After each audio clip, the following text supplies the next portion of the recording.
Good evening, everyone. Welcome to the regular council meeting for Tuesday, March 3rd, 2020. Before we begin, I'd like to recognize and acknowledge this meeting is taking place on the traditional unceded territory of the Staminas people. And with that, we will get underway. The first item on our agenda is to approve the agenda. Is there any changes or additions? None? Moved by Councillor Stevens, seconded by Councillor Johnson. All those in favor? Opposed? None opposed. Motion carries. No items to rise with report this evening from closed session, so we'll move right on to the minutes from the regular council meeting held February 18th, 2020. Moved by Councillor Virtanen, seconded by Councillor Patterson. Any discussion on those? Any errors, omissions? Seeing none, I'll call the question. All those in favor? Opposed? None opposed. Motion carries. Moving right along, we're making good time. We'll be out of here in no time at all. That's okay. You've got... We'll let you catch up because the delegations are next. First, I'd like to welcome Lori and George and Daniel from the Nanaimo Foundation regarding Ladysmith Community Fund and Neighborhood Small Grants. So welcome. Do you have a presentation? We do. Would you like if we would save our questions to the end? You are welcome to ask questions along the way. Every time I ask that question, I'm trying to bait them to say, absolutely, please wait. Which would you prefer, Mayor Stone? No, that's fine. It's up to our presenters. So, hey, council guys, if we can wait till the end, please make a note. No, it's just I like to see what's happening, and if I turn around, it's hard to see them ask questions. So, Sure. Welcome, and we will give our attention to your presentation, and I'll do my best to look for questions during the presentation. Wonderful. Welcome. Thank you. Thank you for having us here this evening. I'm Lori Beanert. I'm the Executive Director of the Nanaimo Foundation, and we are here because we are the community foundation for the community of Ladysmith. We are the community foundation of the 5 regions of School District 68, which of course includes Ladysmith, Nanaimo, Cedar, Lanceville, and Gabriela Island. As a community foundation, we exist to inspire giving and to support our local charitable sector, as well as work with individual donors to help enhance and simplify their charitable giving. And we work with donors throughout the region, and we've been working with some special donors here in Ladysmith for some time. And I'll pass it over to George, our chair of the board. Great, thank you, Glory. One of the things that we do as the Nanaimo Foundation is we produce a vital signs report every 3 years. And the most recent one came out on November 7th, 2019. So the next one would be 2022. We do this as a kind of a check the pulse of the community at large. We're challenged a little bit in putting this together because, as you know, we have lots of intersecting regional boundaries. So, we use the census data for Greater Nanaimo. We use some other data from the regional district, and then there's educational data that fits in there for School District 68. And as Lori mentioned, the boundaries of the Nanaimo Foundation are School District 68, but those boundaries cross to regional districts and et cetera. So, but we believe that the contents of this report have relevance for the general area. So even though the specific data is not for Ladysmith, our belief is that the sort of greater region here around Nanaimo, the numbers are relevant to all of that. There are 191 community foundations in Canada. 52 of those are in British Columbia, and 26 community foundations produced vital signs reports in 2019. So not everybody does this, but it's a great way, we believe, to kind of check in and see what the status is of our communities. And then moving on, also just a background of the Nanaimo Foundation. Nanaimo Foundation has existed since 1982, and we made our first grant to a community group in Ladysmith in 1987. And recently, we've given grants to the Ladysmith Resource Center, the Boys and Girls Club, Ladysmith Kinsman, and this last year there's a project actually underway right now with youth in Ladysmith. We had an RBC fund that was facilitated by the Nanaimo Foundation for youth activities. And youth in the community are working on a project that's focused on the 9 themes that are recommended in our Vital Signs report. Good. Thank you, George. I'm Daniel Martinez. I'm the Vice Chair of the Nanaimo Foundation, and I want to talk to you about the Ladysmith Community Fund. As George mentioned, there's multiple multiple districts within our region. The Nanaimo Foundation serves Ladysmith as well as Gabriola, Lansville, Nanaimo, and so on. So for a number of years, have encouraged these different areas or regions to have their own dedicated fund for each of these communities.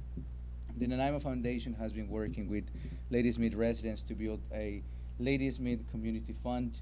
The idea is that disbursement of grants from this community fund will be guided by a Ladysmith Advisory Committee, which will be comprised by Ladysmith residents. The Nanaimo Foundation will handle all the administrative responsibilities and investment management decisions of this particular fund. We see it as a great opportunity for the Ladysmith community to have the privileges of a community foundation without having the burden of cost and admin responsibilities. Ladysmith charitable organizations, by the way, will continue to receive support from the Nanaimo Foundation in the same capacity they've always have. So the resources for Ladysmith charitable organizations won't be limited to this Ladysmith Community Fund. The Ladysmith Community Fund will be built with donations from the Ladysmith community, and all the infrastructure is in place. In fact, we've been working now for a number of years with two individuals from this community. Everything is ready. The only thing that we need is funding. So we'll be continuously promoting and helping these individuals to rally support behind the Ladysmith Community Fund and get some funding into that particular fund.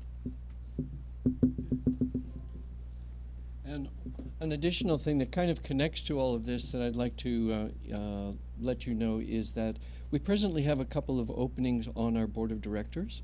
And we don't have anyone from Ladysmith, but we'd be open to having someone from Ladysmith on our board. And we're particularly looking for a woman with background in either communications or public relations. So that's just a word to you. If you happen to know of anybody that might have those skills and be interested, we'd certainly like to consider that person.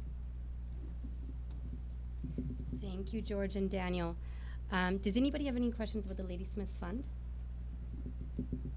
I was so keen for the questions along the way. Oh, you just got them. Tommy. And once one hand goes up, Councillor Johnson.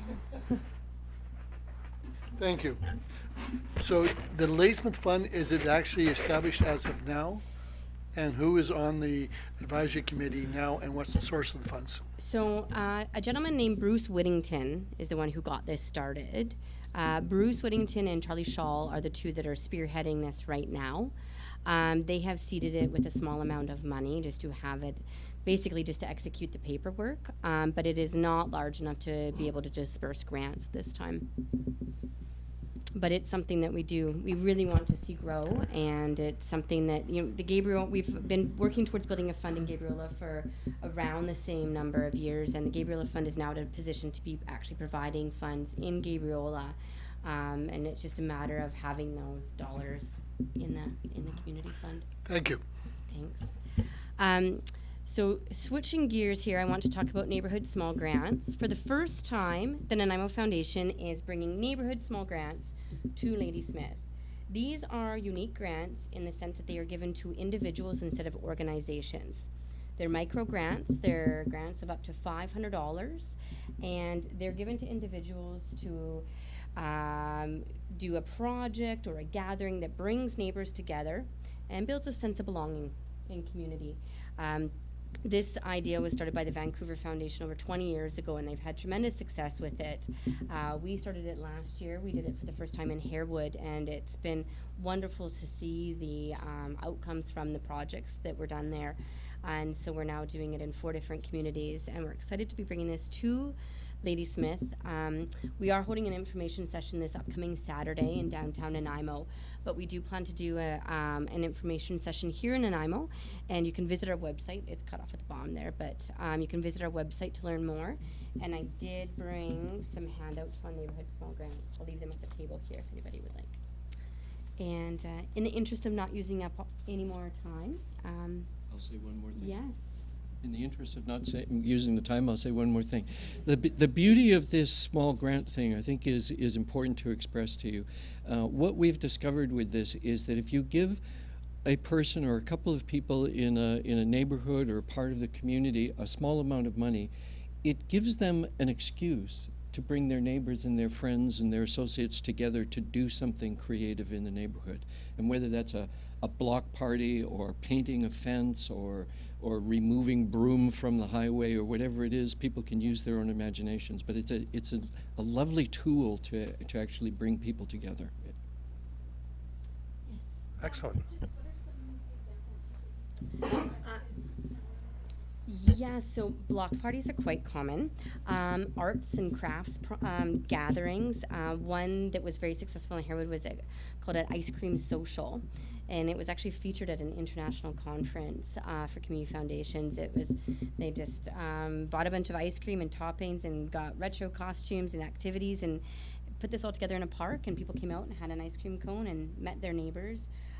Clothing and book swaps, building community gardens, park cleanups. There's just really, the sky's the limit. Thank you. Very cool. Any other questions from council or comments? Don't be shy.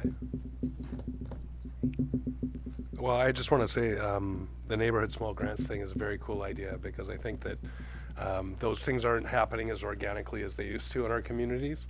And I think people, like you say, getting a chance to even know your neighbors, whether it's for a common good project or just some kind of a social opportunity, is something that we really do need to drive and builds vibrance to our communities. I think that's a really cool idea and a great way to make a lot of impact with a small amount of money. You know, if you, that's, you know, you take $10,000, that's 20 different block parties or community events, park cleanups, whatever. So it's amazing. Yeah, and I really appreciate that you continue to sort of reach out to Ladysmith, because I know sometimes the name, because it says Nanaimo Foundation, people don't quite realize the impact or the involvement of the Nanaimo Foundation in our community. So I think it's great that you're here, and we should, you know, do what we can, at least as a community, to continue to promote not only investment in the fund for the Ladysmith Community Fund, but just all the work that you're doing. So I want to say thank you very much. Thank you. I brought extra copies of Vital Signs if you're interested. Please, if you could leave us some, whatever, how many copies we can, Yes, as many copies as we can get. Thank you so much. Thank you. Thank you so much for coming. Have a good night. We'll see you all soon.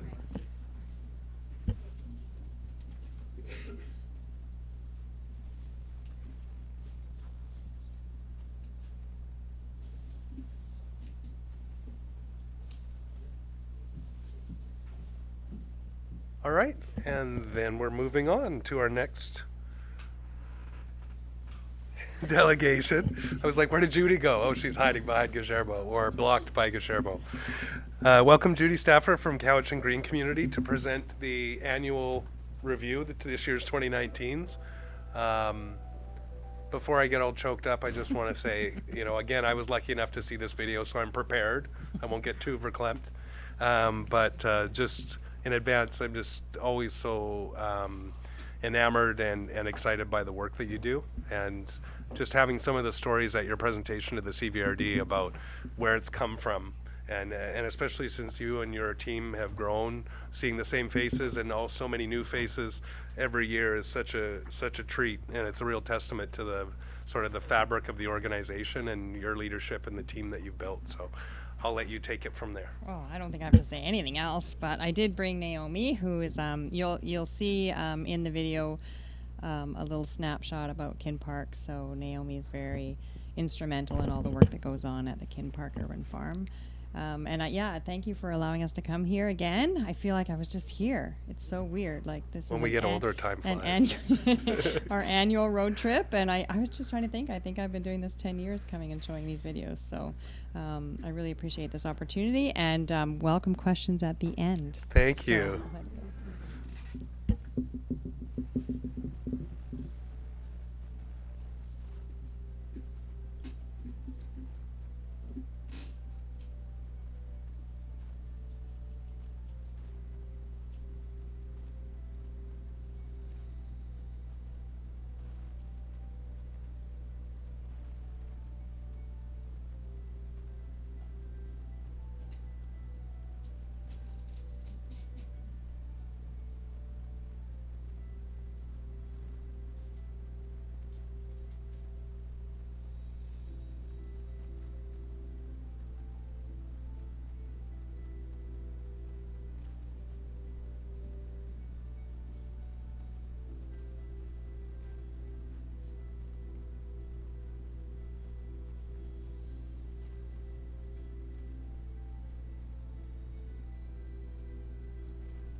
a real testament when they're still watching the credits.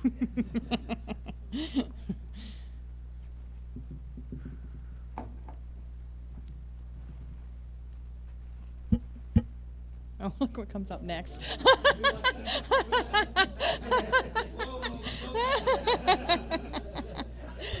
I've only been accused once of being Trump, and it was by Councillor Johnson before I got before he was elected. So let's move on. I think we just deserve to give you a round of applause first, for sure. So before we say anything, do you want to say anything else before we say our bits? Well, we've did a tally, and the amount of food that we recovered from 5 grocery stores that we collect from every week in Cowichan is we've collected over 200,000 pounds and redistributed it now, up until the time we started till this month. So that's a significant amount of food that is going out to the service providers. A very small portion of that is sold at our store downtown Duncan. But yeah, it makes me happy, but it makes me very sad because we tried for about 10 years to get that program up and running. It took a long time, so that food was not available to people. And then, you know, the other thing I was mentioning at the CVRD was at the Food Security Coalition meeting. You know, we were talking about this program and the need in the community, and it's really astounding still the number of people that are frequenting the food banks and emergency meals, and even with, you know, 200,000 pounds of food getting out there, there's still such a significant need in our communities for food, and the food insecurity of this community is really still really tough to deal with. Mm-hmm. But when you see the families that come in and they might have $10 to spend in the store, we have several coupon programs, and sometimes it's really hard just to get $10 or $15 worth of food. The food is so inexpensive, so that part of it, you know, keeps us joyful and keeps us going. But yeah. So. Yeah, it's strange to actually be providing a service you wish you didn't have to. Exactly. I always say that when we don't have to be around, it'll be a good day. But yeah. unfortunately, Until that's then. not the way it is. Yep. Yeah, and I just, you know, seeing the Food Save program, like being able to actually take food that was being thrown away at grocery stores and making sure it gets into people's hands and into their mouths and into their tummies, I guess, is amazing. And you see that it does have an impact on people, and especially when we understand that folks that are kind of trying to make ends meet often don't end up getting access to the healthy, fresh food because it can be so expensive. And Exactly. so I know it is great work that you wish you didn't have to do, but I'm glad you keep doing it. Thank So I'll turn it over to council if you have any questions or anything. I know a lot about what CGC and Judy does, so I could talk about it for a while, but I would just put it out to all of you if you have any questions or anything. Rob? Ladysmith Community Garden, are they part of your organization? No, the real connection we have with Ladysmith is the Ladysmith Resource Center. We do have somebody in that organization who comes to our food security coalitions every month, and the food rescue reclamation project is happening up here through them. I know they're getting food from the 49th Parallel and some from Save On, I think. Save On's a tough nut to crack. We only just started picking up from Save On a couple of months ago because their driver got sick. And so we were called in to kind of do an emergency pickup for them. And then we've just been, hey, we can do this all the time. So, yeah, but not the community gardeners. We don't really work with them. But yes, you have worked and given a lot of great input and ideas to Ladysmith Resources Center and sort of modeling a lot of their programming after you guys as well. So Yes, definitely. it's been really successful. And sometimes when community groups see that somebody else has done it and they go to the next grocery store, like the 49th, Right. they can say, hey, look what they're doing down here. I'm sure you'd like to do the same Exactly. thing. Yeah, we can kind of shame them into that, you know, a little bit. But yeah, and I came and made a presentation to your housing group here too a little while ago about our project that we did in Duncan. Yeah. Councillor Johnson. There used to be an organization here in town, I believe it's called FACT, Food Safety Association. And one of the biggest problems we were facing on the board was trying to find refrigeration to keep the stuff. How successful are you at getting refrigeration to prolong the life of the vegetables and fruits that you get? What was the end of that sentence? Just how are you managing to get? Are you getting good support for refrigeration? Because most of the refrigeration is commercial, and they don't want extra people in there. They Right, of course, only yeah. room for themselves. Well, we are lucky in that the building that we own downtown has a big walk-in cooler and freezer, and we also rent space at Hope Farm, which is just off down the road from Walmart. There's a 32-acre farm there, and they have a 10,000 square foot warehouse. They used to be the food distribution center for the food banks out of that center, and it's been virtually empty for about 8 years. So they have a huge walk-in cooler and walk-in freezer as well, which we rent. And then we also have been trying to set up a food innovation hub in Cowichan. The Ministry of Agriculture is trying to do exactly that, set up food processing centers in different regions, including extra cold storage, because storage is a big problem for a lot of farmers and producers. So we were not successful in getting that money from the Ministry of Agriculture, but we have been meeting as a community group to try and see if we can still raise money to get extra storage. So CGC has space, and we do rent out. We rent it out to a community-supported fishery. When he had a stockpile of fish, we were renting space to him in our freezer at Hope Farm, and that space is available as much as we have right now. But it is something that is an issue for sure, and we're hoping that we'll be able to set up a bigger innovation center with storage in the near future. You're welcome. Jacobson. Thank you so much for all that you guys do. What an amazing organization. And I recall from the last presentation you did that you have a program for the schools, or you were working on getting into some of the schools. We have a couple of different programs. we used to do one actually under contract with the CVRD. We did that for about 6 or 7 years, environmental education. Our contract came up a couple years ago and they didn't renew it. The other programs that we do are with Vancouver Island University's the Workplace Essential Skills Training Program, which is for students with disabilities. It's a 2-year accredited program, and we've been their work placement at Kin Park, so Naomi's worked with them. The students come over from VIU and do a work skill program, learning how to garden and farm. We do have a couple other programs. Naomi's cohort at Kin Park goes to Queen Margaret School and does a gardening class with the grade 3s, I think, or little kids. Anyway, they're little. We also are working with Quamachin Middle School. The seed farm that we have, we rent space from North Cowichan beside Alexander School on Beverly Street. So we're working with them, and we're just setting up a program with the students from Quamachin Middle School. It's their, I just wrote this a million times today. It's their Growing Together community program or something, where they're getting the students to learn how to grow food. So they're going to be coming over to the seed farm. So we do have some ad hoc school programs that we do. We don't get paid by anybody to do any of them. We'd love if the high school would contract with us. We're trying to work on that. We do have a couple of accredited teachers that work for CGC now, so that's part of the problem.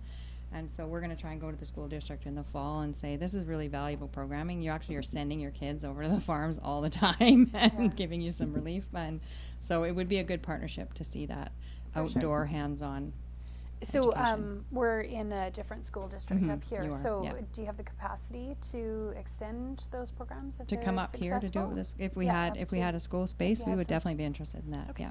Thank you. Thank you. Seeing no more hands. So once again, I just want to say thank you for all your work, and keep doing it Keep until on you don't doing. have to do it Yeah, anymore. exactly. So not putting you All on an right. extra long-term contract, hopefully, but Okay. we appreciate all the work. Thank Thank you you so much. so much Thanks for letting us coming. come up here. Okay. Thank you. Thank you. See you soon. And if you don't want to stay, we understand.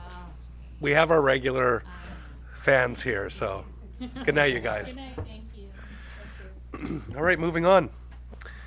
Reports 8.1 Waterfront Area Plan Staffing, and I'll read the recommendation is that Council direct staff to include the Waterfront Area Plan Implementation Coordinator position in each year of the 2020 to 2024 financial plan, remunerating up to Band 5, Step 5 of the exempt staff salary grade plus benefits with the monies, where applicable, to be funded in the following order.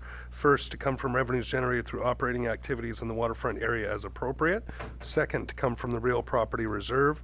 Third, to general reserves to fund the non-eligible portion of the real property reserve cost. And finally, to come from taxation. That's page 6 of the agenda package. Why you guys are sleepy tonight? Councillor Patterson, moved by Councillor Patterson, seconded by Councillor Johnson. Discussion. Councillor Johnson.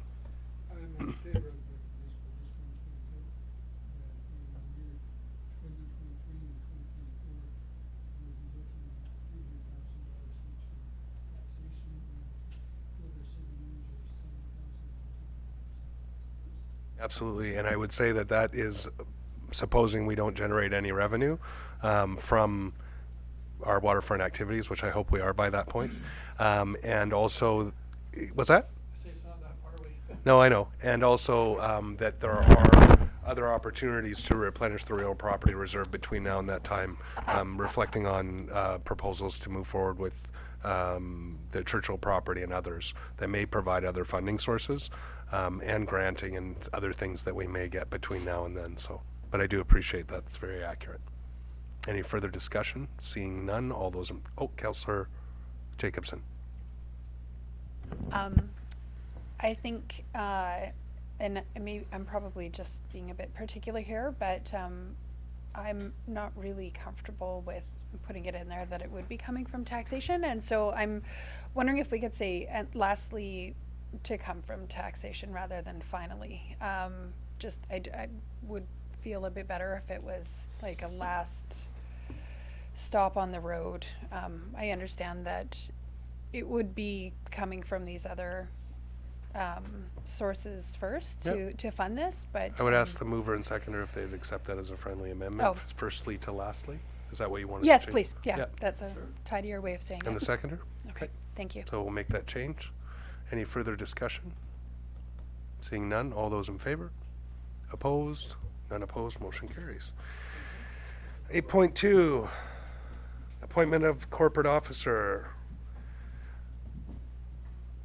If it doesn't get moved and seconded, no offense. She can't really retire, right? The recommendation is that council appoint Donna Smith as corporate officer effective Thursday, April 9th, 2020. It was moved by Councillor Jacobson, I believe, or Councillor Patterson, seconded by Councillor Jacobson. Any discussion? Seeing none, all those in favor? Opposed? None opposed, motion carries. We'll save the fond farewells. It's been passed now. So you don't have a job on the 9th. Welcome, Donna. We'll go through all that stuff when your last meeting comes and when your first official meeting comes. So, anyway, moving on. 8.3 First Avenue bollard installation phase 2. The recommendation is that council confirm that phase 2 bollard installation will start at 428 First Avenue and move towards Robert Street.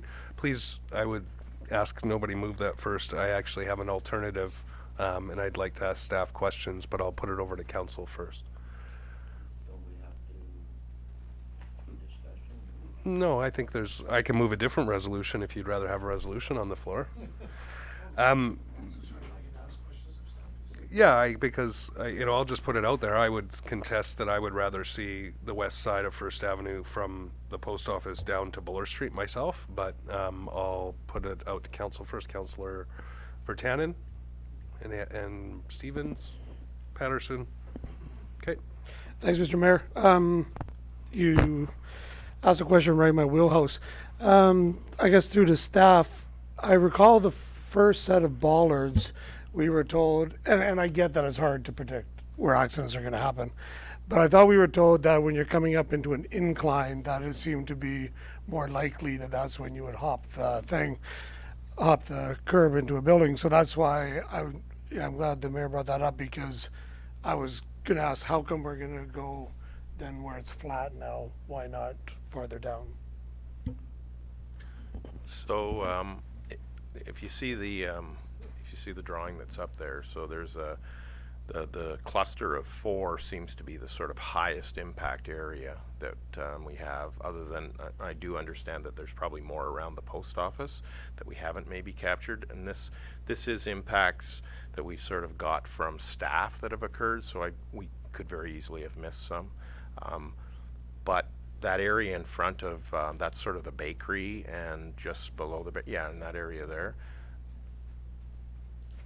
it's pretty flat. Like that area is quite flat, and we just don't really understand why there's so many impacts in that area, and it's not really that different than the next block that would have been going towards Robert Street.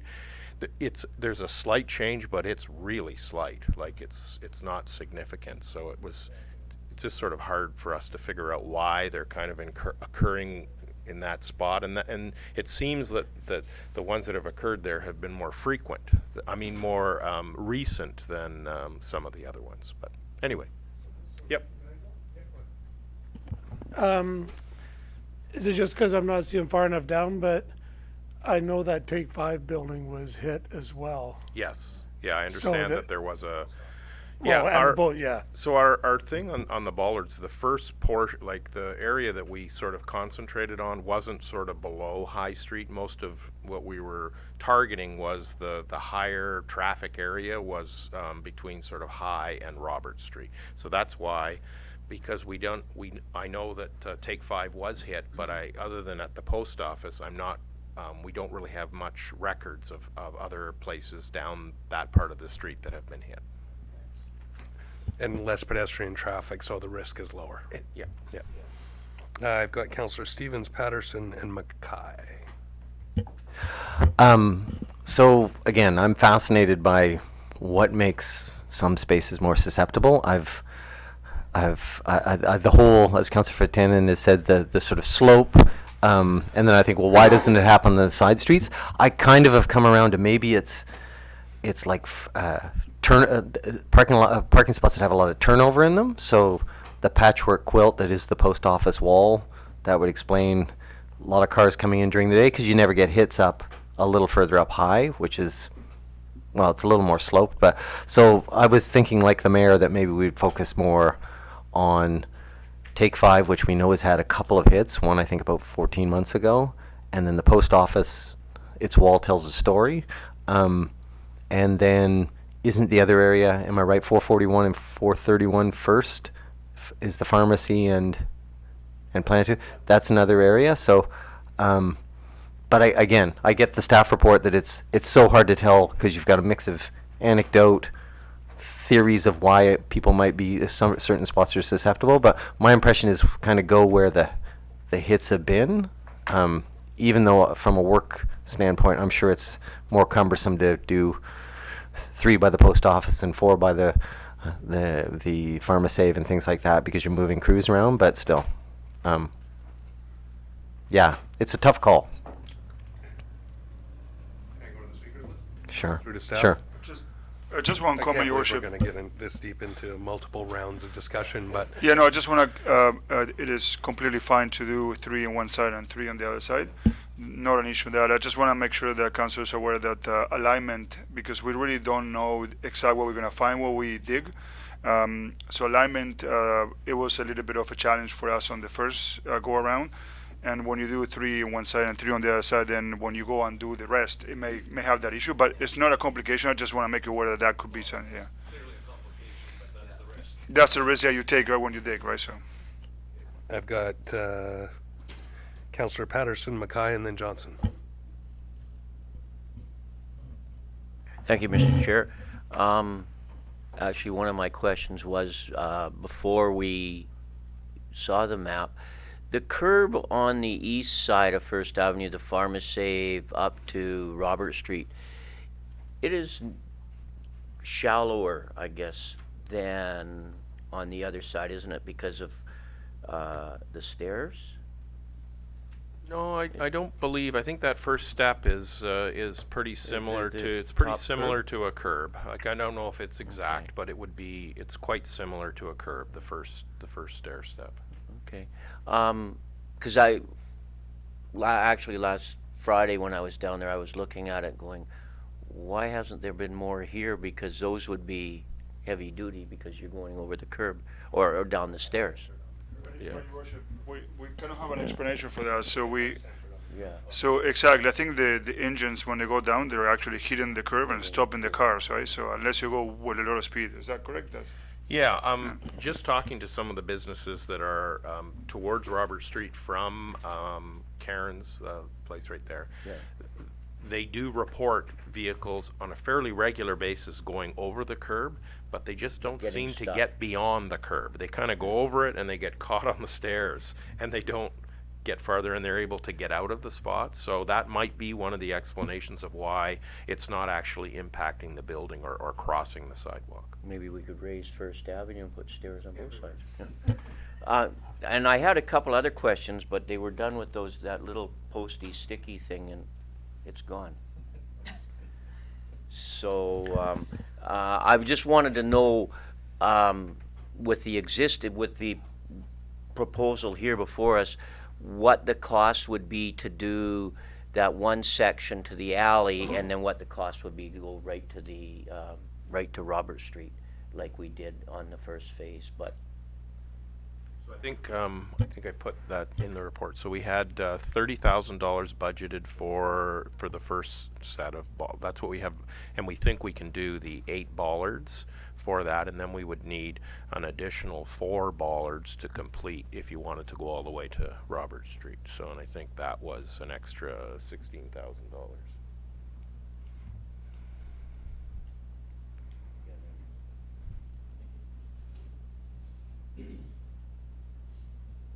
Councillor Mackay. I'm not entirely sure I want to chime in at this point or not.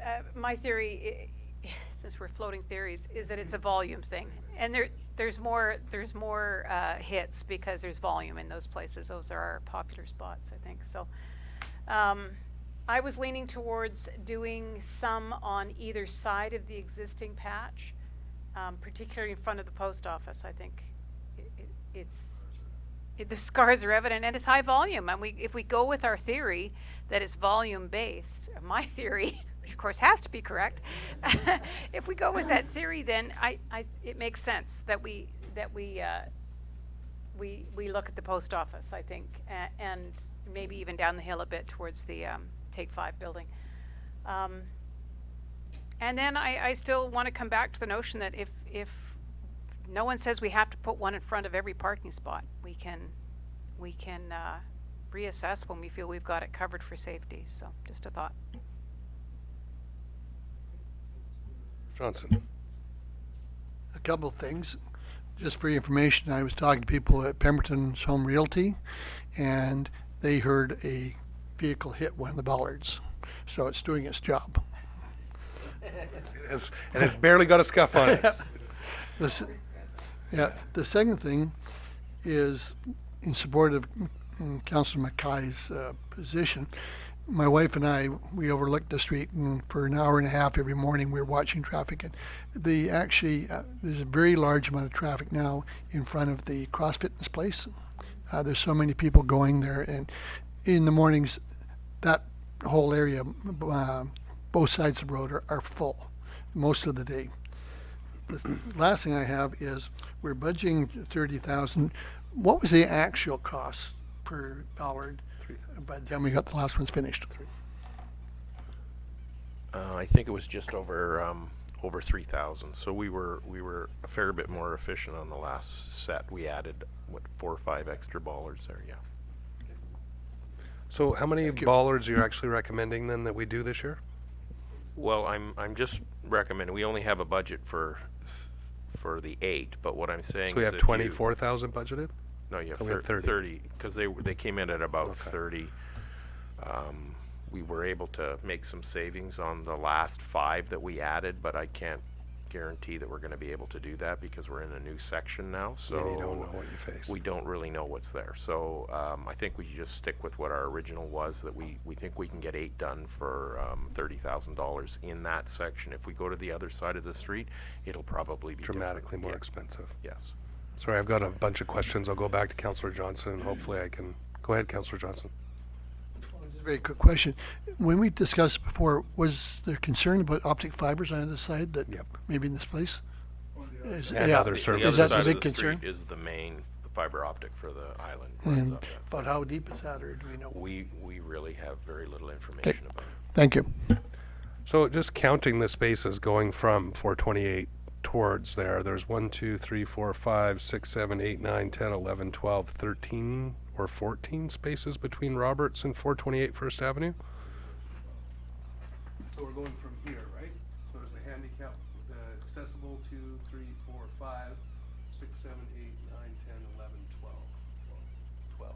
So we would only do 8 of those 12 in the present budget. In the present budget, you would do 8 of those, that's correct. On the flip side, now if anybody goes down here, this hasn't hit the building, but the scars are evident on the chain fence around there and the tree. There's been several impacts over here historically, going back to my childhood, very many. Probably mirror this, but you know, there should be like little exponents on the corner of those, right? And I think that the working theory of the frequency of change, right? It makes sense. But when I count, if we're talking about 8, we have 5 here and 3 here right in front of the post office. My concern is that aesthetically too, that we have some completion of areas and that it's contiguous and that we're prioritizing obviously the most impactful. My other piece is talking to all of our neighbors on this part of Roberts. Strangely enough, none of us can recall an impact. Now, of course, knock on wood, because I say that and it'll go through the front of my store tomorrow. But having long-standing businesses there, I've been there for 10 years, the meat store, the pet shop, none of them can report any impacts. I'm and again, the travelers, it looks like everything's still intact. And it would probably show the signs if you barreled through the front of that brick building. So my default bias was, because of the post office, because of Take 5, to go from High down to Buller. But on the flip side, looking at sort of that working theory, I might be willing to support going in front of the post office and then up that half block to the alley, those other 5 spaces there, which would be 8, so that would be within budget, and it allows us to build off the alignment we already have as best we can. I'm just not sure that the evidence points to any impacts in the block that's recommended, so I would be willing to support either from High down to Buller or the 2 sections flanking either side, the 2, I guess, half blocks on either side of the existing installation for this year, and that would allow us to stay within budget. Councillor Patterson. Just on your proposal, Your Worship, the potential for pedestrian injury, I think, is probably, in my opinion, would be more likely to happen on the High Street side of the post office compared to the front. But it takes us out Appreciate all of our theories. out of the kind of mainstream of where we're going with this. Bollards the next year there might be a great idea as well. Well, and as far as I'm concerned, so nobody has hit your building yet or the butcher shop. There is always potential for it to happen. So continuing the program, I think, is the main idea. Just going to again say, if that it stands to reason that the combination of the highest traffic, the parking stalls on either side of the existing installation, in front of the post office and in front of the travelers, especially once that work is done. Now again, if there's going to be a whole bunch of construction there that might impede installation of the bollards or create additional issues. And unfortunately on the maps here, we can't see, I guess I've got Google Maps up here, actually how many are between High Street and Buller. Yeah, there's much more than there's 1, 2, 3, 4, 5, 6, 7, 8, 9, 10, 11, 14 in that block. I'm just really, yeah, well, we already have parking problems. We don't need to exacerbate it. You know, I'll leave it to council if someone makes a motion. I just don't know if prioritizing that upper space when we can't find one documented case is the right way to go. Councillor Mackay. Just in speaking about the construction and such that will be going on at the Travelers, I wonder if we're better off deliberately not putting any bollards in that location at this time in case it interferes with some kind of work needing to come or go over the next couple of years while that's being done, which then is a good rationale for excusing us from doing that area, and we could in fact put those 3 remaining down on the other side of High Street. That makes sense to me. In fact, gosh darn it, I'm going to move that. I'm moving that we install the next set of bollards, 3 in front of the post office on First Avenue, and the remaining 8 from the natural start point up as far as it'll go. Well, yeah, it'd be 438. Is that not?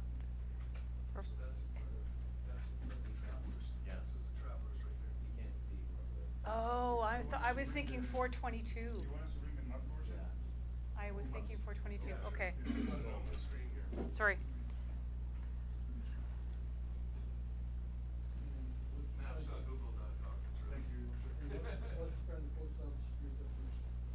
The 3 spots that you can see that are right. Yeah, I'm talking about the ones just on First. I think it changes everything. We're going to start putting them up side street.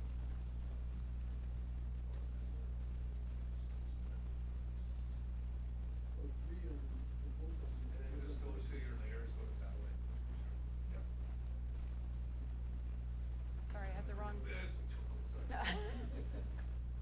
Semantics. This is the post office here. Yeah. So Those I would said those 3. Yeah. where for the rest? So go this direction. No, up towards your place. Well, that goes right in front of the Travelers. Okay. So where does the Travelers start? Right where they're asking us to start. Right on the other side of this here.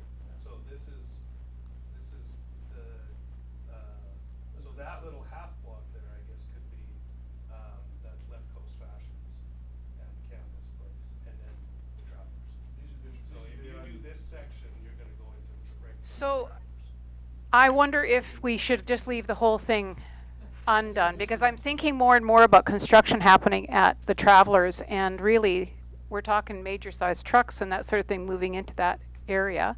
It could be taking up a lot of that space. When I look at it here and get my mind around the location of it again, it may be time poorly spent to put them in front anywhere in that block. I wouldn't disagree, but I again can't not look at the fact that we've had impacts at the post office, which I guess we all agree on, but also in front of Take 5, I think there's been 2. Yeah. But again, the challenge is that we don't have enough funds budgeted to actually complete that whole block. Councillor Jacobson. Why don't? Yeah. It's not a conflict. I don't own the building. No, I am. I'm still there. Anyway. Jeez, Rob. So, what I was going to suggest, why don't we do the 3 in front of the post office, and can we move the remaining of the budget into next year, and then complete more next year? So are you hearing correctly? Yeah. You want only 3 this year? Well, that was the suggestion, was that we do the 3 in front of the post office, reserve the funds remaining in this year's budget so that we can do the remainder of this block the next year, right? Because then we could take the other 5 items budgeted, and that could allow us to finish the block in 2021 And then hopefully by then we get some clarity on the travelers and we can go back up that side. And then we've really, over the next 3 years, covered that entire side of First Avenue. How about, Just one sec. So we know for a fact that these three over here, they're also high impact on this wall. So maybe we could do these three and leave a couple for next year. Well, there's actually Yeah. 1, 2, 3, 4 there. Yeah, but the impacts are happening more on the first three because as the people just comes. Apparently, that's what we're seeing on those hits. But yeah, Yeah, I would just. it's all theories. I'm gonna go to Councillor Stevens because he hasn't jumped in for a while. Hopefully, it'll be clarity and not more confusion. No, I was just, jeez.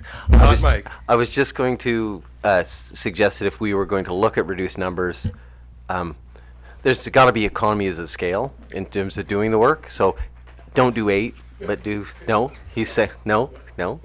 All right, there's not economies of scale. I would, Economies of scale, I think, to Yeah. completing a block so they Yeah. get alignment, they can Yeah, work with the exactly. services there if they have to make any adjustments. But once you go beyond that, Gotcha. Okay, so we've got the 3 in front that could be aligned, and even if they were slightly misaligned with the rest of the block, I don't think it'd be an enormous, because there's that gap in between. That's another. Oh, I don't. Anyway, I would, if I was going to make a move, and if anyone has made a move, I'm confused as to if we have yet, would be 3 in the front and 3 in the side, simply because of the wall on High Street of the post office, and then call it a day. That's 6 this year. and then, sorry, just because that wasn't a motion, you got to clean it up. But let me just say, looking at the picture, that 4th spot on the High Street side would drive into the grass, so it's not going to hit the building. But again, if we're trying to protect pedestrians, I have a hard time saying that we would just leave one parking spot at the end. Hopefully there's not too many services down that side of High Street. So what you are recommending that we do basically around the post office on High Exactly. Street and Yeah. First Avenue. I would move And that any we, unspent funds would be reserved for going down the complete to Buller. Yeah. high to Buller Yeah. Street. The following. Oh yeah. So I would move that we do 7 spots around the post office, 3 on First Avenue, 4 on High Street.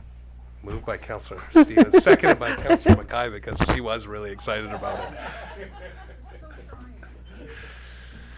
Any further discussion? We just workshopped. Oh, Councillor Johnson, it was so clean. No, Councillor I Johnson. just want a piece of clarification with, he was saying that next year that we do in front of the Sporty. And that's not a part of the motion, so therefore I'm happy with it. Yeah, so next year we'll review it again, but basically any unspent funds will be rolled over into next year's budget that would get us to possibly do in front of Take 5 of the Sporty, or we'll have the same discussion again with our evolving theories. Hastings Building, yes. Any further discussion? Seeing none, all those in favor? Opposed? None opposed, motion carries.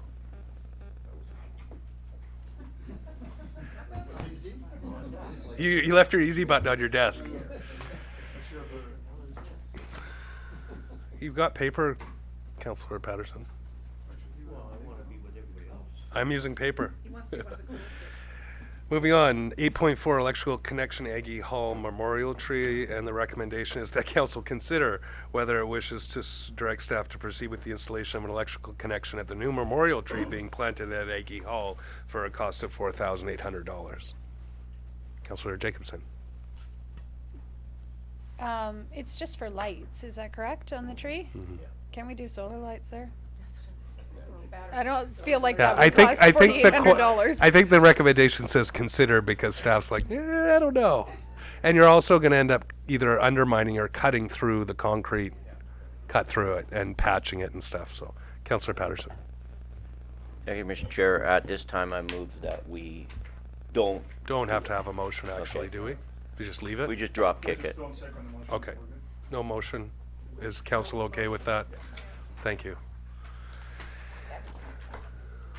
Maybe we can find a way to spend just a small portion of that on some great solar lights. More bollards. Moving on, 8.5, resident alien street and parking closure request for second round of filming. So let me take a drink of my water here before I read this out. All right, the council approved the following request for the production company for the second round of filming for the television series Resident Alien, subject to negotiation of final schedules between staff and the production company. Number one, intermittent closures of Robert Street between Trans-Canada Highway and First Avenue on Friday, March 13th, Saturday, March 14th, in preparation, and on Monday, March 16th for shooting on the condition of that the company has a traffic management plan and highway use permit in place with appropriate signage south of Coronation Square for northbound traffic and north of First Avenue for southbound traffic. Number two, intermittent closures on parking spaces between March 13th and 17th on both sides of Robert Street from the Trans-Canada Highway to the southwest point of the Credit Union parking lot, First Avenue between Gallagher Street and Baden-Powell Street, High Street between Trans-Canada Highway and First Avenue with the condition that the production company provide staff to assist customers in accessing businesses in these areas and offer delivery of prescriptions as required. Number three, closure of First Avenue between Roberts and High for filming of a stunt scene on Sunday, March 15th. Closure of the town's parking lot at 17 and 25 Roberts Street from March 13th to March 17th. Number five, closure of the town parking lot and spaces along the alley between Gallagher Street and Malone Road for work trucks and support vehicles from March 13th to 17th. Closure of parking along Oyster Bay Drive north of the machine shop from March 13th to 17th for use by the production crew. Number seven, use of the town's property at the southern half of the parking lot at Fisherman's Wharf and Rotary Boat Launch for the production circus. It is a circus indeed.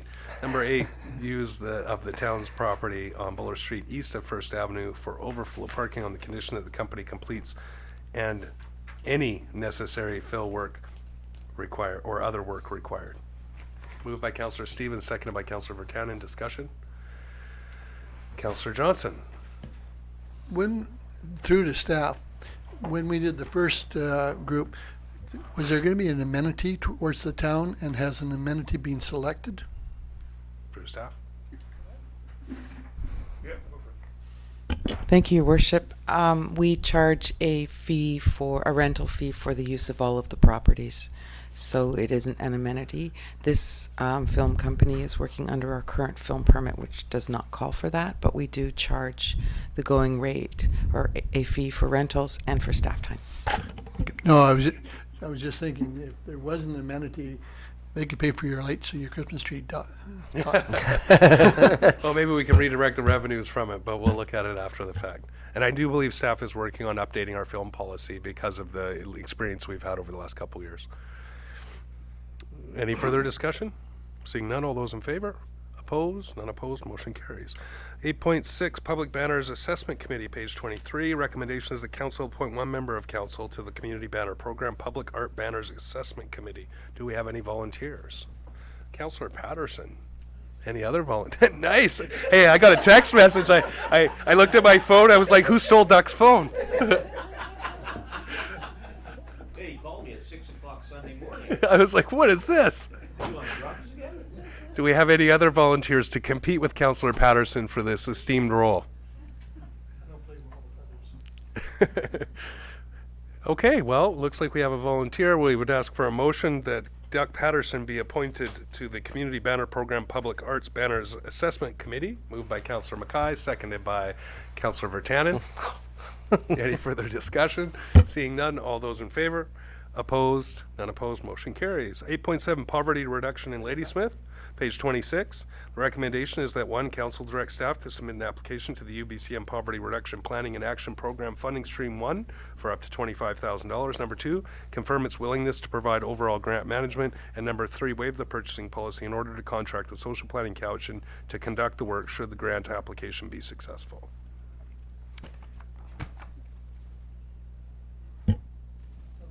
Moved by Councillor Johnson, seconded by Councillor Stevens. Discussion. Councillor Patterson. In their release, I guess it's page 33, it says here, total funding request for regional projects not exceed $150,000. Is this not a regional? Why aren't we doing? It's the way that the issues are mostly municipal, and there isn't the support from the electoral area directors at the board to do it through the regional district. So all the municipalities other than us have already applied or authorized application, and because the application had to go in on Friday, we've submitted, but the grantor accepts that if we didn't pass the motion that we would be withdrawn from the program. And just one other one, was the Resources Center considered to be the applicant for this, or? Must be from a local government. Okay. But why didn't we consider the Resources Center instead of, yeah. I can put that through to staff. I do know that the initiative came from a meeting of a group of community service providers in Ladysmith that also included the Resources Center Association. And there's a letter of support in the application from them. Thank you. Any further discussion? Seeing none, all those in favor? Opposed? None opposed, motion carries. Bylaws. 9.1 Council Remuneration Bylaw Amendment, and the recommendation is that having adopted 2020 recommendations of the Select Committee on Council Remuneration, Council number 1 give first, second, and third readings to Town of Ladysmith Council Remuneration Bylaw 2018 number 1986, Amendment Bylaw 2020 number 2034, and number 2 adopt the amended Council Remuneration Policy. Moved by Councillor Vertanen, seconded by Councillor Patterson. Discussion. Seeing none, all those in favor? Opposed? None opposed, motion carries. Moving on to correspondence, 10.1, Scott Carey, Chief Executive Officer, Dad's Dial-A-Driver Service, request for ride-hailing services support letter. The recommendation that Council consider whether we wish to provide a letter of support for ride-hailing industry. As requested, Scott Carey, Chief Executive Officer, Dad's Dial-A-Driver Service, in his correspondence dated February 18th, 2020. I just had a little note on this one. I would be happy to support a letter in ride-hailing in general. I'm not prepared to support a letter for a specific business or service because I've reviewed a letter from this this group, but have no knowledge of their business plan, and I think that's a difficult place to get into anyway, that you would be offering support for one business over another. So I just had here that I would be prepared to entertain a motion from my perspective anyway, that Council provide a letter of support for ride-hailing in general that could be applied, that saying that the City of Ladysmith supports the concept of ride-hailing, and if an applicant like Dad's Dial-A-Driver could include that in their application, that's fine, but I'm not comfortable supporting a resolution that says a specific company. Councillor Stevens. And then Vertanen. That's exactly my thoughts. A general letter would be fine with me.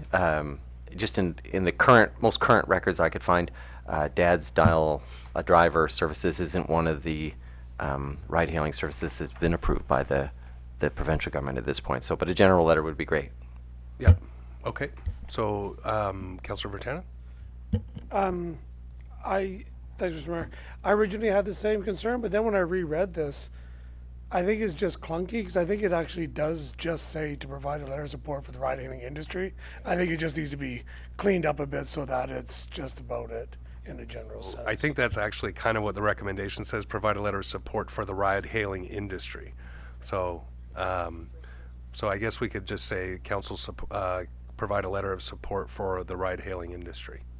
And if we have a mover and seconder for that, then we can move by Councillor Jacobson, seconded by Councillor Vertanen. Any discussion? Councillor? Do we have specific business licenses for taxis and ride-hailing? I don't believe we do, but I'll put that through to staff. Maybe we Ask do. Erin to answer that question because she knows the answer. You'd be permitted to have a business. It would be just like in any other business. For the business license that is allowed for the participating municipalities in the Cowichan Regional District. We also, if you recall, belong to the intercommunity. That is not allowed.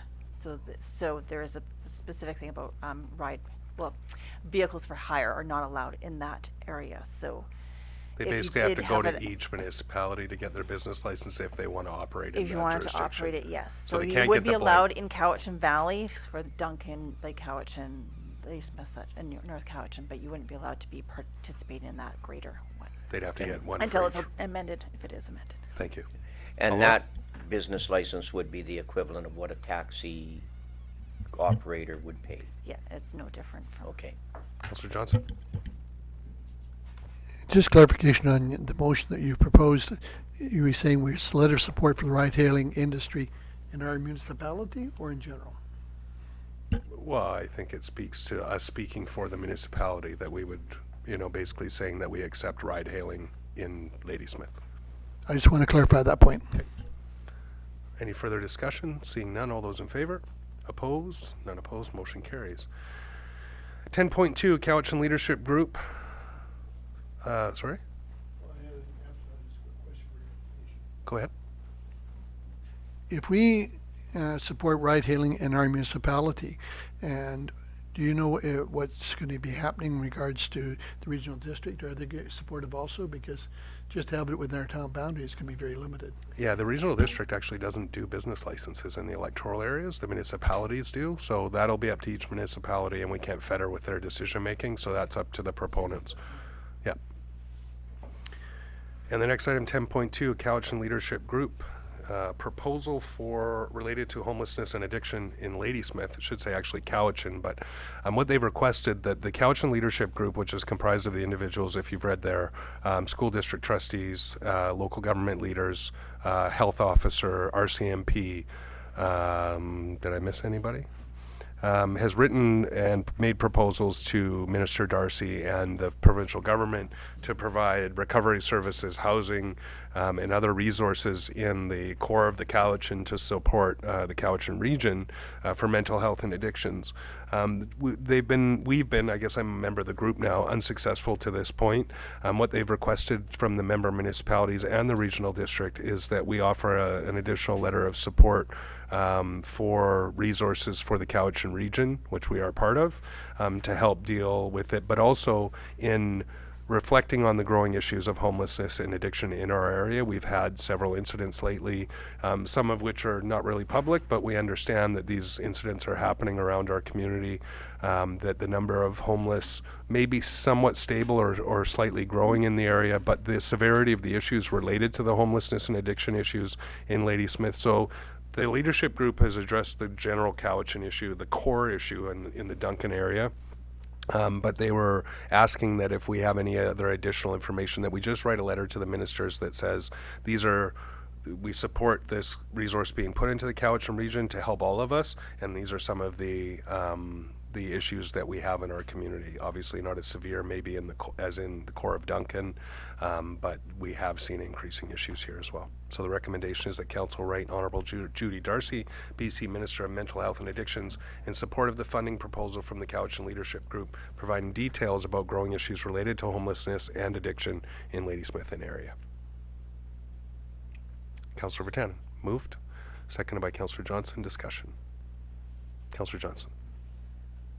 I like the idea of the concept, but the people I've been talking to inform me that a lot of the people that are coming to Ladysmith are actually from Nanaimo. So is there an opportunity to give a letter of support to an organization like up in Nanaimo to address the problem? Because with us being the divide between Cowichan and Nanaimo, we're getting from both ends. Yeah, I would definitely, if Nanaimo approached us for support for an application there, I don't think that I would provide the same support I do here.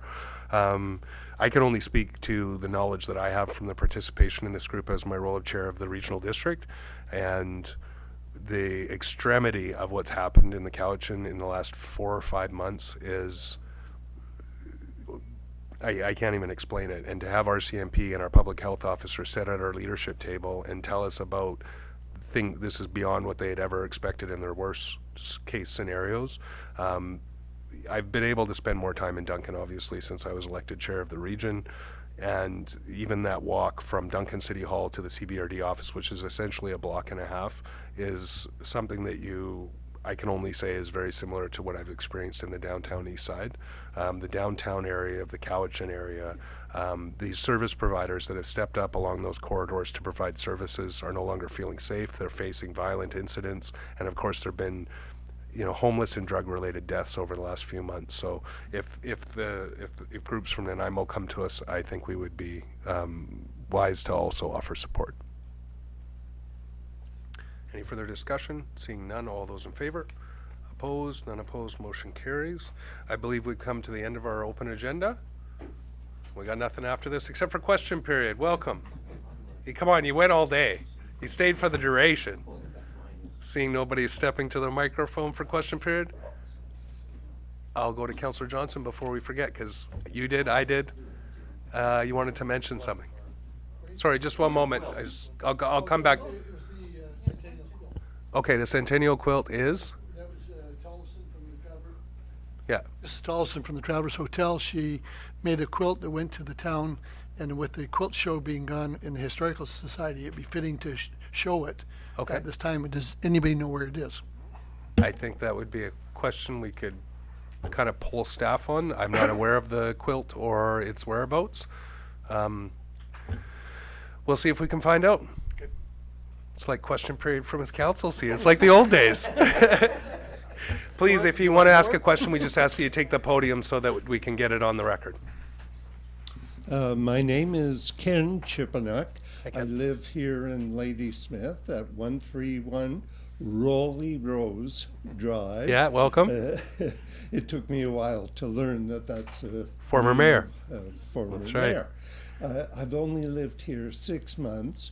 I just wanted to say, no question from my end, I just wanted to thank all of you for serving our community and creating such a wonderful place for me and my wife to live. I come here every second week to learn about Ladysmith and where it's come from and how you keep it running so wonderfully. Oh, well, thank you. I also wanted to give special accolades to the administration. Being a newcomer to town, there's a wonderful person who answers the telephone in the town office when I say, how do I get my garbage picked up? And how do I sort out all the organics and everything else? The planning department also has been very, very helpful to me. Couple names, Julie Thompson, Christina Hovey, but I don't know how you do this, but keep doing this. This is like being in a science fiction movie. I mean, everybody loves each other. Well, obviously you haven't found all the Facebook groups yet, so. Thank you very much. Usually I would read you the riot act about this is question period, not speech period, but if you come up with that, you're welcome to every 2 weeks. Thank you very much. All right, I'll ask for a motion to adjourn on a high note. No more talking. Moved by Councillor Stevens, seconded by Councillor Mackay. All those in favor? And we are adjourned. Thank you all very much. And staff, please, if you're going to pay the man on his way out, wait till he's out the door.